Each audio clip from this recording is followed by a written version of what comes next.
Alhamdulillah, wa salatu wa salamu ala moulana rasulillah wa alihi wa sahbihi wa walah. Tout d'abord, un grand bienvenue à tout le monde, à nos professeurs déjà de l'USIP que je remercie pour leur implication, leur engagement. Également à nos élèves, nos étudiants, que ce soit la première année, la deuxième année ou le dialogue interreligieux. J'ai voulu intégrer tout le monde dans ce premier séminaire de l'USIP 2023-2024, sachant que dans la petite histoire de l'USIP, on a toujours eu des séminaires qui complètent nos cours, qui sont sur des sujets d'actualité, des sujets sensibles, importants. Là, on a choisi le texte et les contextes. Nas ou siyaq, le texte et les contextes. Nos textes scripturaires, le Coran et la Sunna, comme vous le savez, comme on l'a dit, notamment pour nos frères et sœurs de la deuxième année, ils le savent bien, il y a des interprétations, il y a des statuts de chaque texte. Est-ce que c'est muhkam, immuable? Est-ce que ça admet plusieurs interprétations? Est-ce que c'est muqayyad, spécifique? Est-ce que c'est étendu, général? Est-ce que c'est abrogé, abrogeant, etc. Tout un ensemble d'éléments pour pouvoir appréhender, comprendre correctement le texte, et c'est le rôle des savants héritiers des prophètes. Sur cette même profondeur académique et scientifique, on a dit que le comportement avec nos textes doit aussi concilier, dans ce qui n'est pas évidemment immuable et constant, ce qu'on appelle qata'i, doit concilier un certain contexte qu'on appelle dans l'école malikite l'orf, Bajarabi al-amal, etc., déduit de Amal al-Madina, comme vous le savez. Dans cette série texte et contexte, pluriel, texte comme ça, sans S et contexte avec S, dans cette série-là, on a jugé bon de vous faire découvrir, vous ouvrir l'appétit sur un document inédit, un document historique qui s'appelle la Constitution de Médine, Watiqat al-Madina, Mithaq al-Madina, la charte de Médine. Alors, quelques éléments introductifs sur la Constitution de Médine. Tout d'abord, sachez que cette Constitution de Médine, il y a une divergence sur combien d'articles elle comporte. Mohamed Hamidullah, il a souligné environ combien? 47. 47. Après, le dissociation. D'autres ont dit 53. Et la thèse de doctorat que je vous ai envoyée d'un docteur, d'un cheikh pakistanais, mentionne 63 articles du nombre d'années de vie de prophète alayhi salam, Sayyidina Muhammad sallallahu alayhi wa sallam. Alors, la Constitution de Médine. Tout d'abord, avant même de parler de son contenu, de ses articles qui sont très bien détaillés ici, avec leur sagesse et leur profondeur, on va répondre à deux questions en introduction. Son authenticité et pourquoi elle est la première au monde, la première constitution d'un État au monde. D'accord? Très important.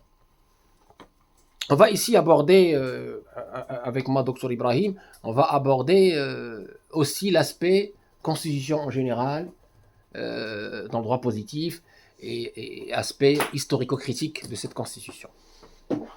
Donc, tout d'abord, sachez que Sayyidina Mohammed Sama, il a eu 13 ans de da'wa à la Mecque et 10 ans à Médine. Et que cette émigration de la Mecque vers Médine a constitué un élément clé de la construction du nouvel État. Parce qu'avant, on était dans des éléments où il n'y avait pas encore les ordres. Le jeûne, il a été révélé la deuxième année de l'Hégire. La défense militaire, pareil. 15e année de la mission prophétique, etc. Donc, dans les 13 premières années de la Da'wa à la Mecque, on était dans le soubassement, dans les fondations, dans les éléments clés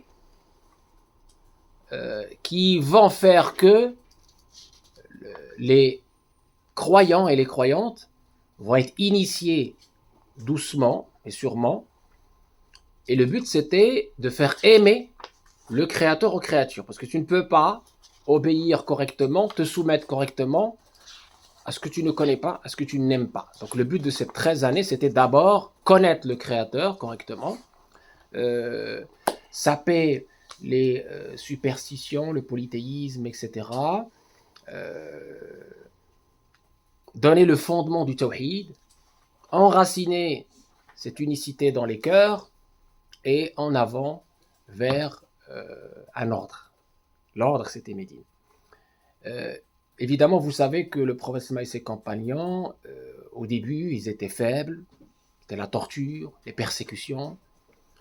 Les Ansars, les auxiliaires, les Médinois l'ont soutenu. Il était accueilli avec les Muhajirin. Le Coran nous parle d'altruisme. Nous parle des valeurs incroyables de solidarité qu'il y a eu, de fraternité qu'il y a eu, d'entraide, au point de préférer l'autre à soi-même. Les Médinois se sont distingués par cet altruisme, par cette générosité incroyable. Et donc, une fois accueillis à Médine, une fois Médine est devenue une terre non seulement d'accueil, mais de nationalité au sens propre du terme, c'est-à-dire une terre où ça y est, on est là, c'est notre terre. Il a fallu que le prophète sallallahu organise cet État, cet nouvel État. C'est le premier État musulman au sens noble, propre du terme, avec sa gouvernance et avec sa constitution dont on a parlé. Donc effectivement, vous imaginez que c'était une société plurielle où il fallait gérer plusieurs ethnies, plusieurs tribus et plusieurs religions. En plus du polythéisme, l'islam, la religion nouvelle, entre guillemets, il y avait le judaïsme et un peu de christianisme à Médine. Donc on va voir comment cette constitution, cette première constitution dans le monde, va permettre la cohésion, la justice et donc la paix dans cette cité-État, la cité-État qui s'appelle Médine, avec cette nationalité qui dépasse les frontières d'une identité tribale ou religieuse. On va rencontrer le mot Ummah non seulement pour désigner dans la constitution la Ummah des musulmans, des croyants, mais au-delà des musulmans, les juifs également étaient considérés Ummah, et on va voir les réfutations ou les critiques de Ibn Hajar là-dessus. Donc tout d'abord, l'authenticité, parce qu'il y en a qui effectivement, parmi nos amis sourcilleux du Sanad, c'est-à-dire de la chaîne de transmission, qui doutent de l'authenticité du texte, avec ses différentes versions évidemment, longues ou courtes, résumées. Alors, donc, qu'est-ce qu'il nous dit Mohamed Hamidullah qui a écrit ce livre? Et comme j'ai dit, il y a eu des thèses de doctorat sur la constitution de Médine, à la fois sur l'authenticité, sur la question de la comparaison avec le droit européen, le droit américain, etc. Alors il dit, certains muhaddiths ont estimé que, puisque la principale source Ibn Ishaq ne fournit pas de chaîne de narration, ce document ne pouvait être dûment authentique. Cette affirmation, nous dit Mohamed Hamidullah, n'est pas du tout exacte. Ibn Zuljoueh le rapporte des Zuhri, Zuhri qui est l'un des maîtres de Malik, et Ibn Sayyid al-Nas, et d'Ibn Abi Khaytham. Certains articles sont rapportés des plus grands muhaddiths tels qu'Al-Bukhari et Muslim. Donc aucun sunnite ne doute de sa rigueur et de son authenticité. L'exemple, l'article 37 qu'on va voir. Al-Bukhari a même rapporté d'Anas ibn Malik, qui était le serviteur personnel du prophète pendant 10 ans, dans sa propre maison, que dans la maison de ses parents, que c'est dans la maison de ses parents que ce document fut rédigé. D'accord ? Ce dernier détail suggère que le document daterait peut-être d'une période antérieure à la construction de la mosquée du prophète sallallahu alayhi wa sallam à Médine. Tous ces éléments cumulés constituent une preuve évidente. Deuxième élément, Ibn Hajar, je parlais d'Ibn Hajar tout à l'heure, était réticent à reconnaître son authenticité inconditionnelle. Sans toutefois en expliquer les raisons, il semble avoir été surpris de lire dans le 25e article, ce que je vous disais tout à l'heure, que les Juifs étaient considérés comme constituant une communauté de croyants. D'accord ? Et l'auteur de s'exclamer, pourquoi s'en étonner, les Juifs sont assurément monothéistes et croient en un Dieu unique, tout comme les musulmans.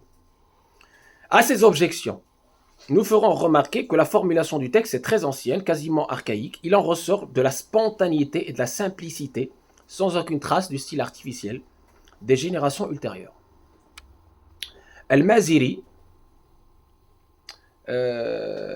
Al-Maqrizi, pardon, rapporte que ce document a été retrouvé par la suite attaché à l'épée du prophète sallallahu alayhi wa sallam. Cette épée qui fut léguée à son gendre Sidna Ali karramallahu wajhah. Sans doute était-ce à partir de ce document que celui-ci ont lu les extraits à son auditoire ultérieurement à Al-Koufa. Parce que vous savez que Sidna Ali est parti à Koufa après. C'est la décentralisation du pouvoir. On était dans un pouvoir centralisé à Médine jusqu'à Uthman, puis Ali, décentralisation vers d'autres contrées. Donc c'est ce qu'il a lu à Koufa, comme nous pouvons le voir dans les traditions mentionnées dans la bibliographie qui est mentionnée à la fin du livre. Enfin, rien dans ce document ne saurait être considéré comme alors l'encontre de la doctrine générale de l'islam, rien qui ne soit impossible et rien qui ne soit en contradiction avec la vie et l'œuvre de Sayyidina Muhammad qui était la miséricorde envoyée aux univers, rahmatan lil alamin, et qui, pour lui, dans sa da'wa bienveillante, sage, avait comme souci majeur la cohésion, la justice, la paix, et que l'être humain se libère des jougs de l'asservissement à autre que Dieu, se libère de ses passions, se libère du polythéisme notamment, qui est la plus grande des ingratitudes faites à Dieu. Et donc effectivement, c'est très important de comprendre que cette constitution est tout à fait authentique, avec des petites variantes qui n'enlèvent en rien sa pertinence, son authenticité, et que le fait que ce soit un document inédit, précieux et historique. Deuxième point, je vous ai promis de parler de la situation du document, pourquoi il est la première constitution du monde. Eh bien, c'est une fierté évidemment pour tous les musulmans de voir que les nouvelles constitutions ont repris les articles, parfois mot à mot, de la constitution de Médine.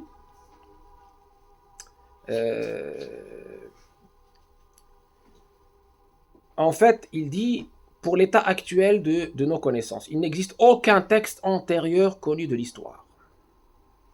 Le travail de Solon à Athènes ne saurait être considéré comme la promulgation d'une constitution. Il n'était pas le monarque souverain, mais un simple représentant du gouvernement. Il a certes proposé certaines modifications constitutionnelles qui furent approuvées et appliquées par le gouvernement du cité-État d'Athènes, Athina, mais nous ignorons si elles furent consignées par écrit. Elles ne constituaient donc assurément pas une constitution complète du moins, pour la gestion de l'État. Nous possédons bien la constitution des Athéniens, d'Aristote. Mais il ne s'agit pas d'une constitution, c'est en réalité une œuvre retraçant l'histoire et l'évolution de la constitution de la cité-État d'Athènes, compilée par un ministre. À son époque, la cité-État avait disparu depuis longtemps et Athènes était devenue la capitale de l'éphémère mais vaste empire d'Alexandre le Grand. Le contemporain indien d'Aristote et ministre de l'empereur bouddhiste Chandragupta Maurya, Kautilya a lui aussi laissé à la postérité son Arthashastra, littéralement science politique, un ouvrage qui a été traduit en anglais, en allemand, en russe, en japonais, etc. Mais il ressemble plus à Ahkam Sultaniyya de Mawardi. Je vous ai parlé de Mawardi qui avait à l'époque abbasside essayé de donner non seulement une légitimité, mais un ordre et un soubassement à ce qu'on appelle la politique musulmane. C'est-à-dire comment gérer la cité, finalement. Et la légitimité, justement, de ce qu'on appelle les califes, le pouvoir politique, etc. Et l'indépendance qui a été promulguée après par Salajika, par les Saljoukis, entre la gestion de l'État et le fatwa, la promulgation des avis juridiques. Ce qui va être fait après aussi par l'Empire ottoman durant son règne, ou du moins ce qu'il a essayé de faire pour la séparation des pouvoirs, pour ne pas que les gens qui gouvernent puissent aussi avoir la main mise sur la question religieuse, sur les avis juridiques, etc., pour qu'on ne soit pas aliéné et dépendant du pouvoir en ce qui concerne notre pratique religieuse. Et donc, ça ouvre malheureusement la porte à l'arbitraire. Mawardi et Abu Ya'la et Riyat al-Anam de l'imam al-Haramain al-Jouayni, qui est le cheikh de l'imam al-Ghazali, Hujjat al-Islam, dont il serait intéressant d'entreprendre une étude comparative, car une loi constitutionnelle ne fut d'ailleurs pas promulguée par le souverain. Pour ces raisons, Dr Mohamed Hamidullah, entre autres savants, entre autres chercheurs, maintient, jusqu'à nouvel ordre, que le texte de l'époque du prophète de l'islam, qui est présenté dans ce livre, est le plus ancien de son genre dans l'histoire de l'humanité, et signalant qu'il a été dicté, qu'il émane d'un ummi. Sallallahu alayhi wa sallam. Et l'ummi, l'illettré, quand on parle du prophète, c'est un honneur pour lui. Ummi, quand on parle d'illettré pour le commun des mortels, ça peut être effectivement une espèce de qualificatif péjoratif. Mais vis-à-vis de notre maître, notre intercesseur, Sidna Mohamed Slama, c'est un honneur pour lui. Pourquoi? Parce qu'il dit Addabani Rabbi fa ahsana ta'dibi. C'est Allah tabaraka wa ta'ala qui l'a éduqué, qui l'a enseigné. Donc sa virginité est un honneur. Le fait qu'il n'a pas eu d'enseignant avant, ça veut venir l'irniari, donc c'est Allah qui l'a enseigné. Et le fait qu'il soit orphelin aussi pour lui, c'est un honneur, parce que c'est Allah qui l'a éduqué. Donc il y a l'éducation qui provient d'Allah et l'enseignement qui provient d'Allah pour ce dernier messager, ce dernier prophète, qui est l'un des faits marquants de sa spécificité, de son élection, du fait qu'il soit, alhamdoulilah, la meilleure des créatures, et que le Coran ne soit pas son œuvre personnelle, mais la révélation d'Allah. Et sa sunna fait partie de la révélation, d'où la constitution de Médine. Et donc on a dit qu'il y avait une divergence sur le nombre d'articles. Ici, Mohamed Hamidullah en cite de l'article 1 jusqu'à l'article 47, d'accord, mais on peut en citer beaucoup plus si on compte les autres versions qu'on va citer. Donc je donne la parole à Dr Ibrahim qui va nous parler aussi de la question de la constitution. Qu'est-ce qu'une constitution? Pourquoi une constitution? Voilà. Je te remercie, Tarek. C'est un grand plaisir de participer à ce séminaire. C'est effectivement un sujet...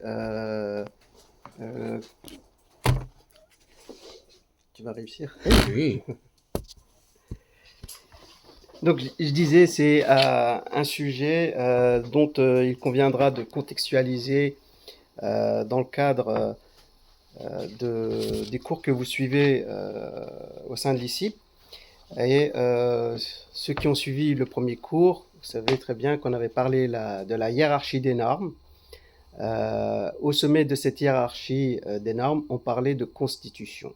On a surtout parlé de la Constitution française, qui est d'ailleurs ici, de 1958, cinquième constitution en France depuis la Révolution. Et quand on lit la Constitution française et on le compare à la Constitution de Médine, il y a des points convergents, on va dire semblables. Ça ne veut pas dire identique, mais on voit qu'il y a les premiers élans de la mise en place d'un État. Pour les constitutionnalistes, un État ne peut être appelé État que si 3 critères sont réunis. D'abord, il faut qu'il y ait des gens, le peuple. Par exemple, si on doit prendre la France, il y a les Français. Il y a les nationaux et les non-nationaux, ceux qui ont le droit de vivre en France. Et c'est pourquoi la Constitution s'applique pour tout le monde. On les reconnaît. Deuxième critère, il faut un territoire. Les territoires de la France sont connus, reconnus internationalement et défendus. Et puis, il y a aussi l'approche linguistique. On parle une langue spécifique. Ce sont des critères objectifs auxquels on peut adjoindre d'autres critères, comme la religion. Sauf qu'en France, dès le premier article, on impose on fait une focalisation sur la notion de laïcité. On veut épurer l'État des influences religieuses. C'est pas pour autant que la religion est écartée des débats, des institutions, des tribunaux, mais l'État a un rôle neutre par rapport aux religions et on n'accepte pas son implication là-dedans. Alors, en regardant à partir de cet angle-là, on va dire, mais le texte qu'on est en train d'étudier, quelle est la nature juridique de ce texte? La qualité, sa nature, est-ce que c'est une constitution telle qu'on l'entend aujourd'hui? Ou bien c'est une charte? Ou encore, vous savez que dans la Constitution française, nous avons un bloc de constitutionnalité avec la Déclaration des droits de l'homme, la charte de la Constitution de 1946. La Constitution de Médine regroupe, grosso modo, ces trois grands textes actuellement en vigueur en France. Comme vous êtes des juristes en herbe, En devenir. ouais. Et qui peut-être vous allez plaider à ma place devant les tribunaux. Peut-être pour certains, oui, bon, on a certains, oui, comme Marc, par exemple. Ouais. La première chose que vous devez faire quand vous allez identifier quelque chose, que ce soit un acte juridique, un fait juridique, il faut le définir. Et c'est à partir de cette définition qu'on va réussir à construire un régime juridique. Qu'est-ce qu'on entend par régime juridique?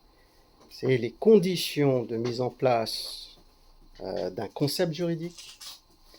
Quels sont ses effets, son efficacité et quelles sont les sanctions qui sont prévues pour son exécution. Si on doit définir au préalable une constitution,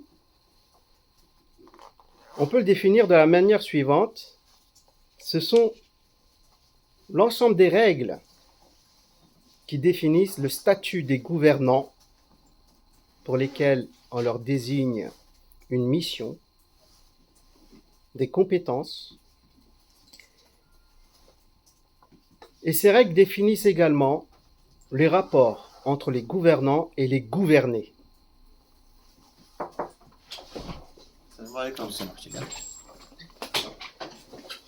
Donc, vous comprenez tout de suite que la portée... Est-ce possible de répéter la définition? La définition, c'est l'ensemble des règles qui définissent les statuts des gouvernants. Excusez-moi.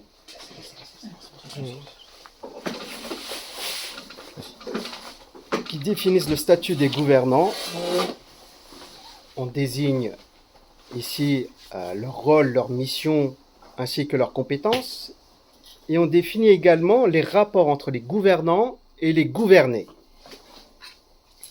C'est donc un texte qui a une portée juridique certaine, une visibilité, parfois même une sécurité juridique. Et pour de nombreux pays, c'est l'acte qui va fonder ce qu'on appelle l'état de droit. C'est la prévisibilité. Un état de droit est normalement fondé sur une constitution. Elle a une source de légitimité qui est cette constitution.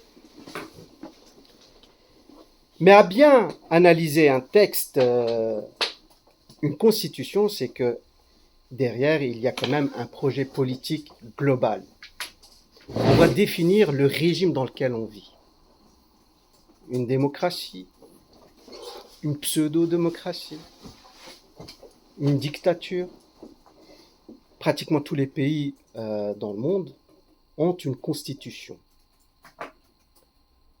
La plupart sont écrites, la plupart ont été négociées, une partie ont été octroyées. Et tout ceci s'est fait aussi dans un contexte où il y avait des pressions sur un État. Un État devait s'afficher par rapport aux autres États, montrer qu'il avait des institutions. Parce qu'un autre critère de la Constitution, c'est qu'on va définir des institutions. Dans la Constitution de 1958, après avoir annoncé le rôle de l'État, ses fonctions, le fameux triptyque liberté, égalité, fraternité. Vous avez la définition des pouvoirs du président de la République, du Parlement, du système judiciaire, l'effet des traités internationaux. Alors, la notion de constitution, on peut l'appréhender de deux manières. Vous avez les constitutions dites matérielles et puis les constitutions formelles. Pourquoi cette dichotomie? C'est que quand on regarde la définition matérielle d'une constitution, il faut prendre en compte son contenu. Qu'est-ce qu'il essaye d'exprimer? Son contenu, il ne faut pas forcément le considérer comme tout est écrit.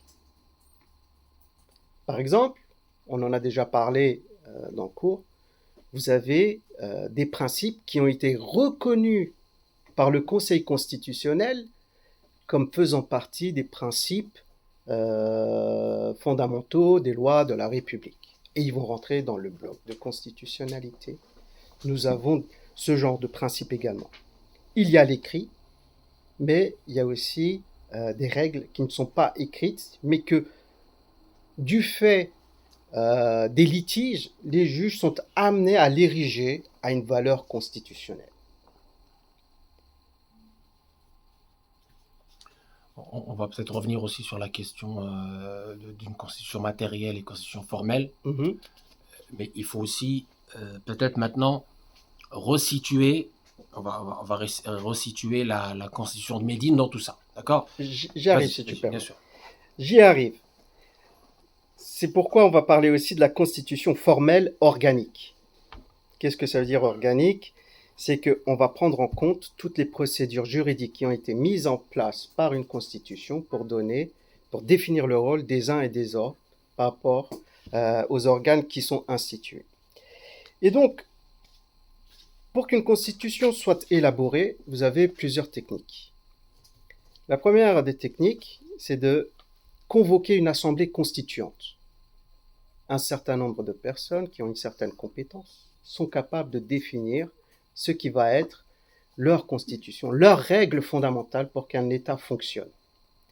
Cette assemblée constituante, et en Europe, on a tendance à prendre en considération que la véritable démocratie dite occidentale, c'est en 1789 avec la mise en place de la Constitution américaine.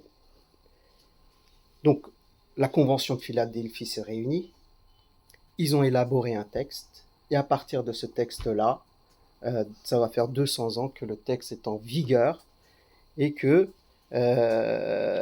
grâce à ce texte-là, c'est écrit sur le marbre. Et souvent, vous verrez dans les films, j'invoque premier amendement, j'invoque tel article, ce sont mes droits constitutionnels, etc. Et on va opposer la constitution écrite à la constitution coutumière. Rien n'est écrit, mais on sait que ça existe. Par exemple, le Royaume-Uni n'a pas de constitution. On fait généralement la différence entre les pays de droit civiliste et les pays du common law. Latin, on préfère l'écrire, et les autres vont dire, ben non, nous avons telle coutume, telle tradition. Donc de fait, le Royaume-Uni a une constitution, mais elle est coutumière et qui remonte à la Magna Charta, 13e siècle de notre ère. Pour revenir à la constitution de Médine, nous avons des personnes qui vont être régies par cette constitution, donc il a fallu faire un recensement. Et le premier recensement, selon les textes, a été demandé par le prophète lui-même. Et il y a dit, et selon un hadith de Bukhari, il dit « Écrivez-moi le nom de tous ceux qui reconnaissent l'islam » et nous l'écrivâmes. Ils ont recensé 1500 personnes, 1500 personnes à cette époque-là. Peut-être à vérifier. On considérait qu'il y avait autant de musulmans que de juifs. À Médine. À Médine. Et certains avancent l'idée qu'à cette époque-là, il y avait environ 10 000 habitants. 10 000 habitants qui devaient se partager un territoire, qui devaient partager ses ressources, qui devaient également se protéger mutuellement. Mhm. Et de ce fait, il a fallu définir les rapports les uns par rapport aux autres. Et c'était l'objectif de la constitution de Médine. En réalité, à Médine, il y avait 3 grandes tribus juives. Banu Nadir, Quraïza, Kainuka, mais on ne les mentionne pas dans la constitution. Dans la version, dans la version de Mohamed Hamidullah, il les mentionne. Il dit les Juifs faisant partie de Banu Aws, Voilà, etc. c'est ça. On parle des Juifs, mais on ne parle pas de ces tribus. Voilà, c'est comme les Arabes, avant que le prophète vienne à Médine, il y avait les 2 grandes tribus, les Khazraj et les Aws. Mais on n'en parle même pas de ces tribus-là non plus. On parle des autres tribus, et ceux qui dépendaient de ces autres tribus. D'accord ? Et donc, de fait, la constitution de Médine, si on l'analyse bien, il y a 2 blocs d'articles. Un premier bloc qui concerne les musulmans, un autre bloc qui concerne les juifs. Et ça, on le verra tout à l'heure, quand on évoquera, on va détailler un certain nombre d'articles C'est ce qu'on va faire là. sur les droits et les obligations des différentes communautés. Merci pour votre attention. Merci beaucoup, Dr Ibrahim. Je rappelle que vous êtes avocat, on l'appelle maître, c'est ça? C'est mieux? Oui. Maître Ibrahim. Donc merci Maître Ibrahim pour cet éclaircissement et cet éclairage très important pour resituer ce que c'est qu'effectivement la Constitution et aussi nous confirmer qu'il s'agit bien d'une Constitution. Tout à l'heure, j'ai défini l'authenticité du texte, d'accord? Comme Mohamed Hamidullah l'a défendu et il a répondu aux critiques de Hajar et d'autres critiques de Muhaddithin sur le texte en lui-même, sur son sanad, c'est-à-dire sa chaîne. Et j'ai parlé également de l'étude historico-critique de ce texte. Je disais qu'il est inédit parce que dans l'histoire, on a dit que c'est la première, c'est d'ailleurs le titre du livre, la première constitution écrite au monde. Et on a dit pourquoi elle est la première. Et on a parlé des Athéniens, de ce qui existait avant, et qu'effectivement, ça n'avait pas ce statut juridique de constitution. En tout cas, c'est ce que nous a démontré Maître Ibrahim ici. Maintenant, si on va dans le vif du sujet, parce que ça aussi, ça nous intéresse, et c'est ce qui va peut-être poser question.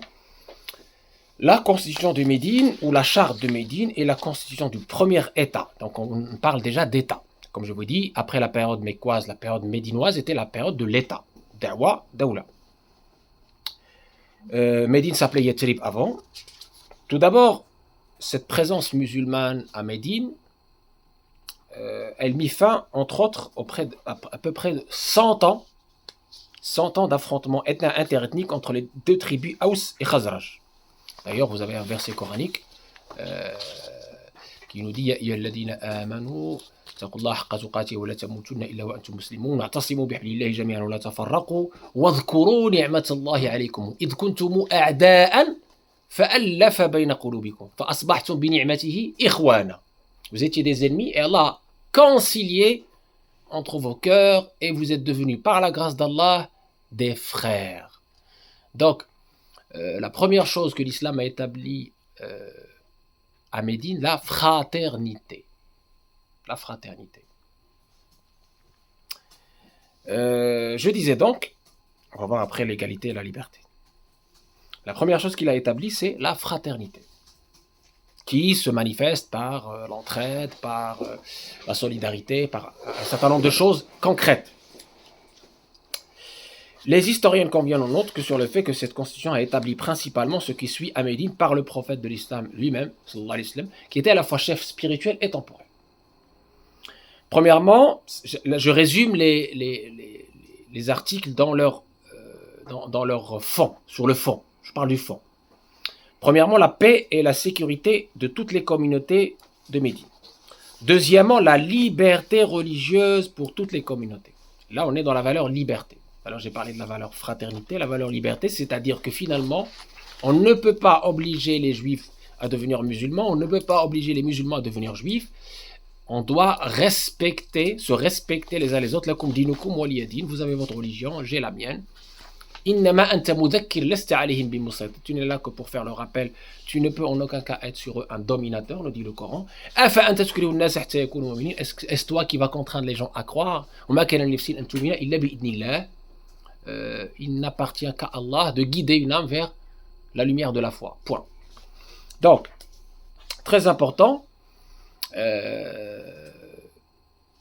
Cette fraternité, cette liberté religieuse, l'acceptation de Médine comme un lieu sacré, interdiction de toute violence, port d'armes pour le combat. Donc effectivement, ça c'est un point important, Mohamed Hamidullah le mentionne aussi et le répète de différentes façons, le fait de sacraliser un endroit, de faire en sorte qu'il y a un endroit où on ne peut pas, même si on a des conflits, même si on a son rival, on ne peut pas, entre guillemets, désacraliser cet endroit. Il est de ce fait, depuis ce jour-là, sacré. Haram. Ça, c'est très important. Ensuite, sécurité des femmes. Dans un contexte très très délicat où, comme vous le savez, en péninsule arabique, le plus fort, enfin la loi du plus fort était toujours la meilleure malheureusement, l'islam est venu pour rendre justice à tout le monde, y compris les plus faibles. Et donc il a assuré par cette constitution la sécurité des femmes.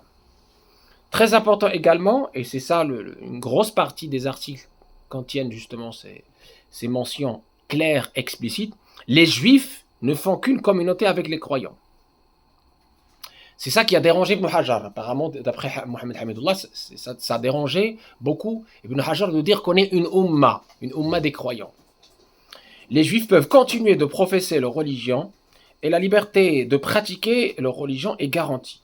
Ce texte connu sous le nom de Constitution de Médine, appelé également Charte de Médine, est tiré de plusieurs sources, on l'avait dit, il n'y a pas que Ibn Ishaq. Il a été appelé aussi le pacte entre les émigrés et les Ansar, les auxiliaires et des réfugiés, les réfugiés c'est-à-dire les Mécois qui sont venus se réfugier à Médine, suivant le prophète Ali sallallahu alayhi wa sallam, le pacte entre les émigrés et les Ansar et la réconciliation avec les Juifs. Vous voyez donc que le texte, il a une portée non seulement spirituelle, non seulement éthique, non seulement morale, mais également politique. Parce qu'on est dans la gestion de la cité, une cité plurielle. Et on instaure, dès l'avènement de l'islam, le concept de respect de l'altérité, de liberté religieuse, de fraternité et d'égalité, puisque dans son prêche d'adieu, le prophète va confirmer ce principe fondamental de notre religion, qui est l'égalité. Il nous dit, vous êtes tous d'Adam, Adam a été créé de terre, il n'y a de privilège d'un arabe sur un non-arabe, ni d'un non-arabe sur un arabe, ni d'un noir sur un blanc, ni d'un blanc sur un noir, si ce n'est par la piété. Donc c'est un principe fondamental. Donc ici on a finalement résumé cette liberté, cette égalité, cette fraternité qui sont toutes les trois valeurs fondatrices de l'État musulman. Donc en page 49, il nous cite les articles de façon brève et résumée. نص دستور الدولة في العصر النبوي هذا كتاب من محمد النبي. Là il y a une divergence, est-ce qu'ils ont mis Rasulullah ou pas? Quand il a écrit ces articles-là, il les écrivait, certes c'est toujours de la révélation d'Allah, mais autant que chef temporel, pour que les autres qui ne sont pas musulmans, qui ne reconnaissent pas la prophétie de Sayyidina Muhammad ne soient pas gênés, ne soient pas dans une espèce de refus, de rejet de cette constitution qui est salutaire, qui coule de sens. Donc ce kitab بين المؤمنين والمسلمين قريش وأهل يثرب ومن تبعهم فلحق به وجاهد معه. Donc ici la portée du texte. À qui s'adresse ce texte? À qui s'adresse cette constitution? On a parlé tout à l'heure d'État au sens juridique du terme. L'article 2, innahum ummatun wahidatun min dunin nas. Certes, il constitue une unité politique, umma, distincte de tous les autres gens du monde. Après, on va dans les articles 3, 4, etc. Donc, on parle des différentes tribus. Et chaque tribu, on lui dit, on la nomme. Hein, Banu Aouf, Banu al-Harith, Banu Sa'ida, etc. Qui doivent se soutenir, etc. Banu Joucham, Banu Najjar, Banu Amr ibn Aouf, Banu Nabit, article 10, Banu al-Aws, article 11. Article 12, il est composé de deux clauses, clause A, clause B, qui sont très importantes. Article 12, clause A. Certes, les croyants ne laisseront personne, qu'il soit d'une religion musulmane ou d'une autre religion, ne laisseront personne accablé par les dettes, sans lui porter assistance. Les croyants ne laisseront personne accablé par les dettes, sans lui apporter assistance, conformément au principe de bonté établi en matière de rançon ou de prix de sang. وأن المؤمنين لا يتركون مفرحا بينهم أن يعطوه بالمعروف في فداء أو عقل. Très important. Pareil, la solidarité pour lever l'injustice, elle est universelle selon cette constitution. Elle ne dépend ni de l'ethnie, ni de l'appartenance tribale, ni même de l'appartenance religieuse. Quand on dit qu'il faut lever l'injustice, quand on dit qu'il faut être solidaire face à l'oppresseur, ça nous concerne tous. C'est ce que dit cette constitution, qui est nouveau dans les guerres de l'époque ou dans les alliances de l'époque. ولا يقتل مؤمن مؤمنا في كافر ولا ينصر كافرا على مؤمن وأن ذمة الله واحدة يجير عليهم أدناهم وأن المؤمنين بعضهم بعض الموالي دون الناس. La protection d'Imma, de Dieu est unique. Le plus modeste, Adna d'entre eux, c'est-à-dire des croyants, peut, en étendant sa protection à quiconque, imposer cette obligation à tous. Abu Ubaid omet le mot et omet la première partie de cet article, mais on le retrouve dans d'autres versions. Et certes, les croyants sont frères les uns des autres, Mawali, contre tous les autres qui vont vouloir les attaquer ou autres. Très important, l'article 16.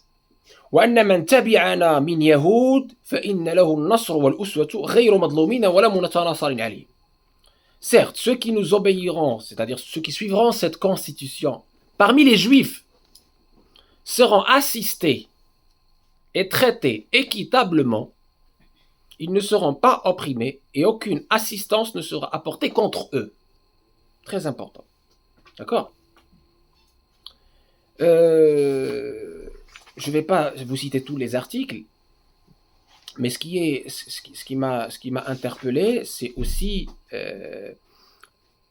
à partir de l'article 23, on dit se référer à une autorité.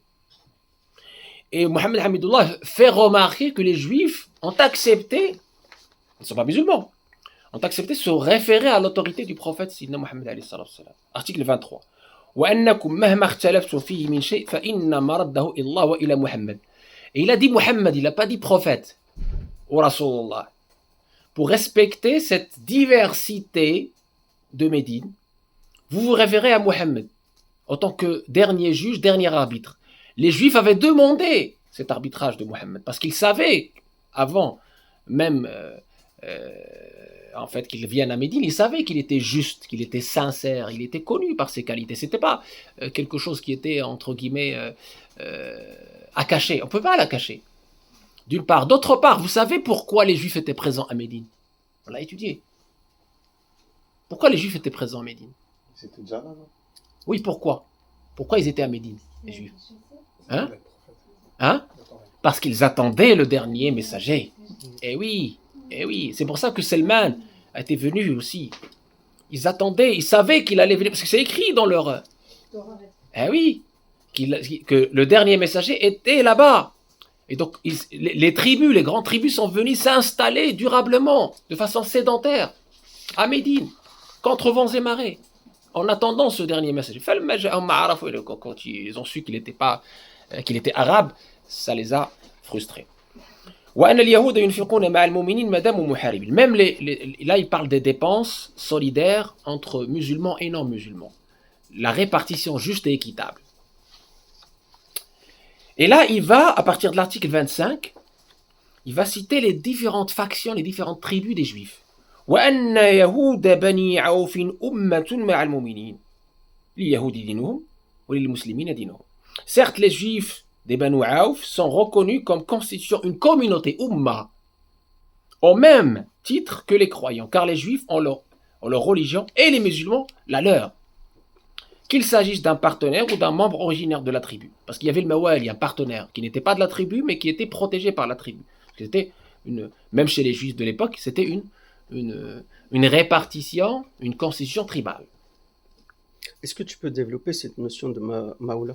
Alors, Maoula, en fait, c'est quelqu'un qui ne fait pas partie de la tribu, au niveau du sang, c'est-à-dire c'est pas l'enfant de quelqu'un qui est de la tribu, mais quelqu'un qui est venu soit travailler, soit par la force des choses, qui était esclave, il a été affranchi, d'accord, et il est, entre guillemets, attribué à la tribu, non pas par le sang, mais par l'alliance, et par le partenariat, et par les relations solidaires qu'il entretient avec cette tribu.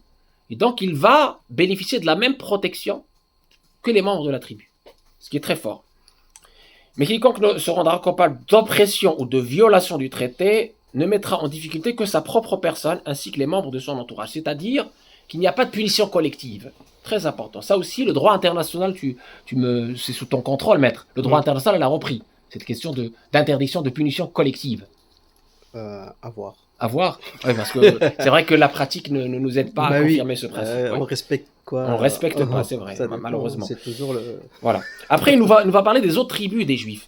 وأن يهود بني النجار ما ليهود بني عوف وأن اليهود بني الحارث ما ليهود بني عوف, etc. Donc à partir de l'article 26, il va mettre en phase, en cohésion, toutes les autres tribus juives.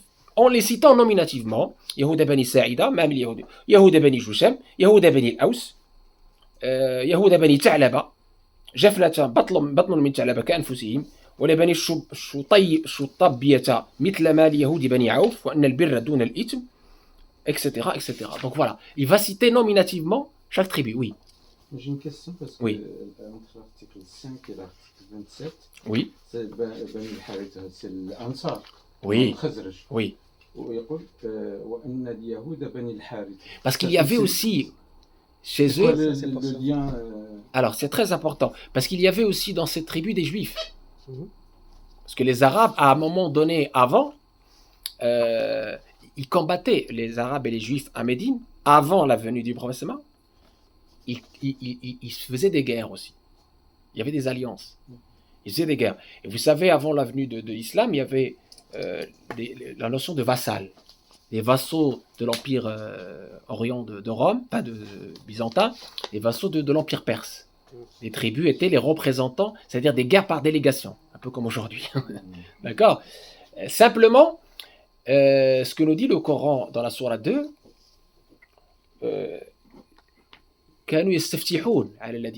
c'est-à-dire que les tribus juives, quand ils menaient des guerres contre les polythéistes arabes avant l'islam, ils mettaient en avant par le prophète qui va arriver à la fin des temps. Et ils étaient victorieux. C'est-à-dire, c'est ce qu'on appelle l'intercession. Shafa'a ou le tawassul, la demande c'est-à-dire, ils demandaient à Dieu de leur donner victoire par l'élection, par le jah, par l'honneur de ce dernier prophète qui va venir. Et Dieu leur dit dans le Coran, et pourtant vous le mettez en avant dans vos conflits, dans vos querelles avec les tribus polythéistes, mais quand il est venu, vous l'avez nié. Donc ça prouve aussi que ces tribus-là, effectivement, il y avait des ensembles homogènes et des ensembles hétérogènes. Donc si je comprends bien, donc une tribu, elle est composée d'Arabes et de Juifs. Ça pouvait arriver, oui. Surtout ce qu'on appelle les mawali, les partenaires. Exactement ça, oui. Ouais. Ça pouvait arriver. Exactement. Surtout le mawali, ce qu'on appelle la notion de mawali, les partenaires, ce qu'on peut traduire en français par les partenaires, mais c'est plus profond. Alors, très important, article 37. وأن على اليهود نفقتهم على المسلمين نفقتهم وأن بينهم النصر على من حارب أهل هذه الصحيفة وأن بينهم النصح والنصيحة والبر دون الإثم. Très important. Certes, les Juifs assumeront leurs propres dépenses et les musulmans assumeront leurs propres dépenses également. Par les sites de guerre. Ils se porteront certes mutuellement assistance, très important, Ils se porteront certes mutuellement ainsi contre ceux qui combattront les parties prenantes du présent document, Sahifa. Ils se conseilleront mutuellement en toute sincérité et avec bienveillance, et enfin, ils honoreront leur engagement, et ne le transgresseront pas. وأنه لا يأتم أمره بحليفه وأن النصر للمظلوم. C'est ce que je vous disais tout à l'heure. Certes, nul ne transgressera l'engagement de son allié, et certes, une assistance sera apportée en faveur de l'opprimé. C'est comme le hilf, le foudoul, que le prophète avait dit qu'il s'il était en islam, il aurait adhéré à ce hilf. On aide les plus faibles, on aide les opprimés. Quelle que soit la couleur, l'origine, la religion, ce qui est très important, de cet opprimé. C'était les deux clauses, ou les deux parties de l'article 37. Et l'article, oui. Si tu permets, j'aimerais apporter quelques éléments frappants des différents articles que Tarek a eu la gentillesse de vous exposer. Alors ici, il était question, on a parlé de peuple et il y a l'expression Ummah, c'est une communauté. C'est le premier article qui lance déjà les fondements de cet État, d'accord ? Et c'est cette communauté qui, naturellement, on lui reconnaît des pouvoirs politiques, on lui reconnaît également leur religion. Que ce soit des immigrés ou des Ansarit, on va les réunir dans cette même communauté. Mais ce qui est frappant, c'est avec l'article 16, oui. Il y a une porte ouverte aux Juifs s'ils veulent adhérer à cette communauté, sans passer la distinction, les Juifs d'un côté, les musulmans d'un autre. C'est pourquoi cet article a été rédigé. Il y a une thèse selon laquelle la constitution de Médine a été révisée, en sens comme la constitution française est révisée assez régulièrement pour apporter des améliorations. Cette thèse-là montre que, à un moment donné, et notamment un des opposants du prophète qui était un juif, voulait s'allier avec les Qurayshites. Oui, c'est vrai. Et que une transgression. Voilà. Après la victoire de Badr, on a réussi à exposer et faire en sorte que les Juifs acceptent un certain nombre de conditions qui a été posées par le prophète.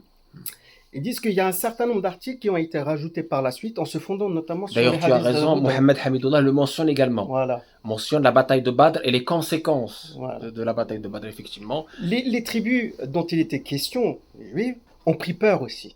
Quand ils ont vu que ce fameux... comment il s'appelait c'est pas grave, parce qu'il a été assassiné parce qu'il allait contrevenir à ce qui a été déjà posé. Et que par la suite, il y a eu des rajouts qui ont été faits dans cette constitution. Une autre notion qui est également importante, c'est que, moi je regarde d'un point de vue juriste, d'accord, c'est que ce texte est quand même assez révolutionnaire parce qu'il y a aussi l'administration de la justice. Comment la justice allait être rendue, qui allait le faire, et tout le monde s'est accordé à ce que, en dernier ressort, que ce soit le prophète lui-même. Alors, on peut l'appeler de juge constitutionnel, juge suprême, et on va plutôt retenir, pour certains, d'un arbitre. Alors, tu avais cité l'article 23 à ce sujet, oui. D'accord. C'est vrai que on voit la source pour résoudre les litiges reste quand même, on se réfère à Dieu et à son prophète. Oui. Donc, comme le prophète il est vivant, donc c'est à lui qu'on va quelque part se référer, déposer nos requêtes, faire des assignations au sens contemporain du terme. Alors, il y a d'autres notions qui sont intéressantes là-dedans. Et là, on dépasse un peu le cadre purement juridique. Il y a aussi l'assistance. Il y a une assistance sociale, une espèce de sécurité sociale qui se met en place. Il y a aussi le fonds de garantie des victimes.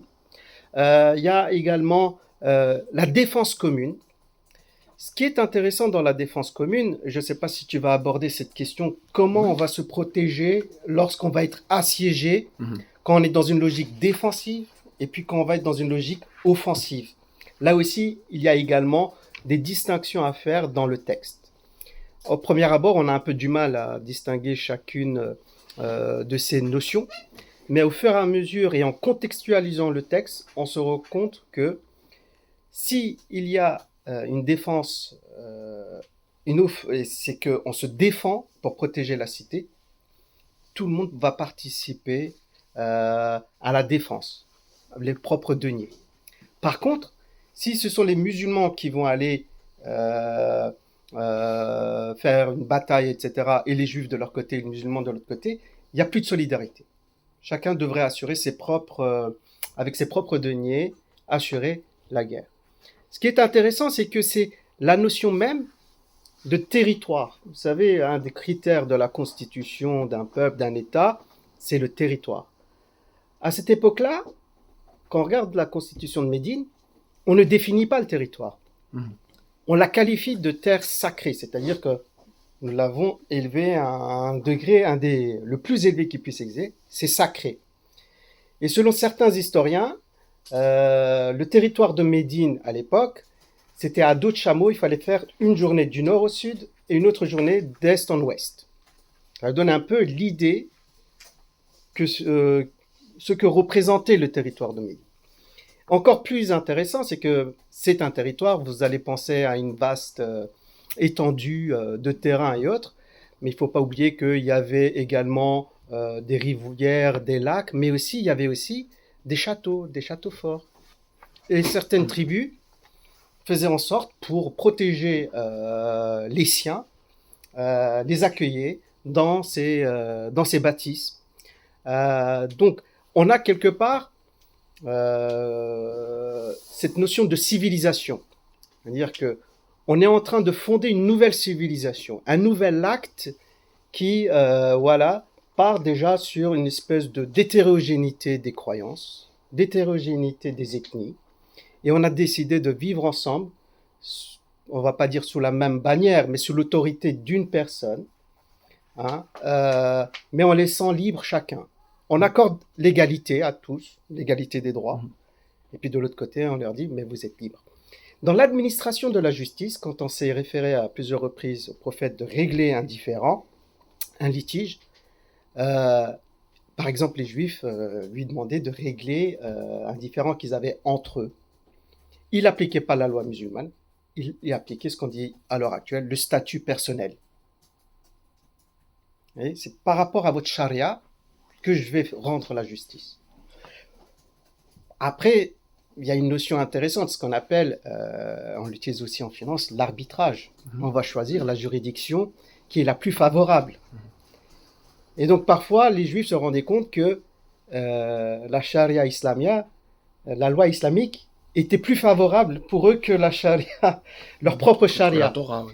Donc ils disaient, nous allons opter plutôt sur cette charia que l'autre charia. Et cela s'est révélé à plusieurs reprises. Alors, je suis ma maître pour la question de Badr, en fait, parce que ce qu'il dit Mohamed Hamidullah, il dit enfin, dans l'article 43, il a été clairement établi que les Juifs ne pouvaient plus accorder la moindre protection aux Quraysh polythéistes ou à leurs alliés, bien que cette disposition, et il le précise, n'ait malheureusement pas été respectée dans la pratique. Et que les chefs juifs, certains en tout cas, persistèrent à conspirer avec les Quraysh, et quand ces intrigues commencèrent à se développer à la suite de la bataille de Badr, elles ne cessèrent qu'à la reddition inconditionnelle de la dernière tribu juive de Banu Qurayda, comme nous l'apprennent Ibn Hisham, Ibn Kathir, et il cite aussi, ce qui est impressionnant, Toré, Jewish Foundation of Islam.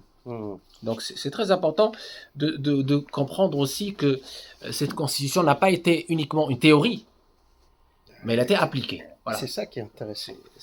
Voilà, ça c'est très important. Parce que nous, on peut regarder de ce point de vue, c'est un texte, est-ce que c'est juste un texte? Nous avons des textes, beaucoup de textes qui sont publiés. Est-ce que la charte de l'environnement est appliquée ou pas en France? On s'interroge.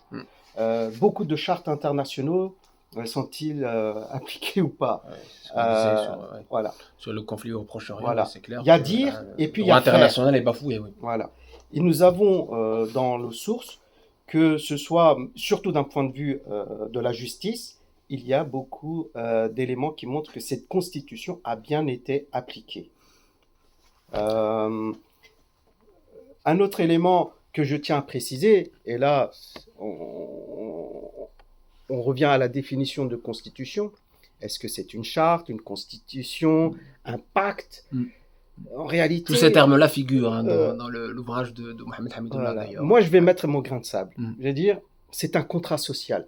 Aussi, C'est-à-dire, ouais. le contrat social dont Jean-Jacques Rousseau en parle souvent avant la Révolution française, Mm. nous l'avons ici concrètement.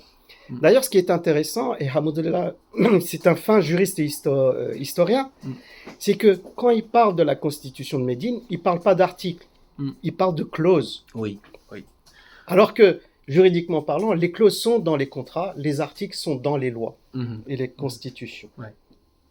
Très bien. Ben, écoutez, avant de faire la pause de la prière de l'Asr, qui est arrivée aussi en province, je pense, et ici à Paris, je tiens simplement à dire que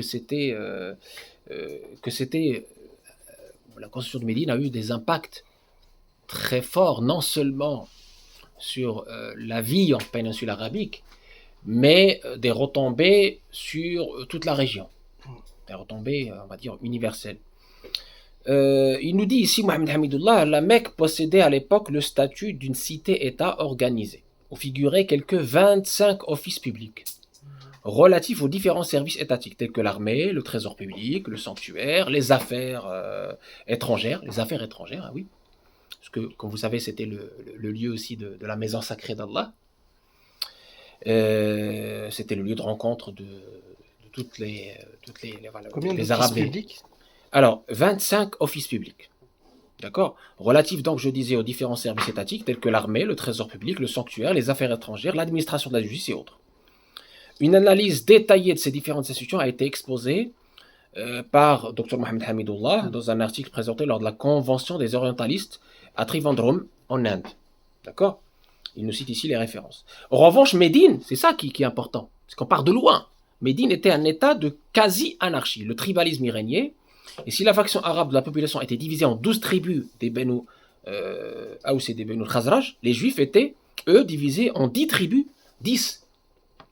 Des Benu Qaynuqa, des Benu Nadir, des Benu Quraïda, et vivaient comme partenaires, c'est ce que ça répond aussi à la question de notre frère tout à l'heure, ils vivaient comme partenaires d'autant de tribus arabes de la région.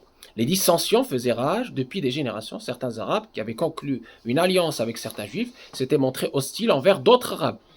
Donc des alliances même entre Arabes et Juifs, qui à leur tour étaient également alliés à d'autres Juifs. Donc c'est dans ce contexte-là que nous avons, alhamdoulilah, l'islam, à travers d'abord le pacte de l'Aqaba. Le prophète avait désigné 12 musulmans pour le représenter auprès des 12 tribus arabes, un dans chaque tribu appelé Naqib, Nuqaba, cherchant ainsi à centraliser le pouvoir, mais en dehors de cela, chaque tribu avait sa propre souveraineté indépendante et gérait ses propres affaires dans sa propre saqifa, lieu de rencontre. Et il n'existait pas non plus de structure municipale centrale dans la cité de Médine, qui s'appelait Yatrib. Et donc Médine, c'est venu aussi de ça, c'est-à-dire qu'on a transformé un système tribal anarchique où les guerres fratricides intestines faisaient rage en une cité-État, en une Médina.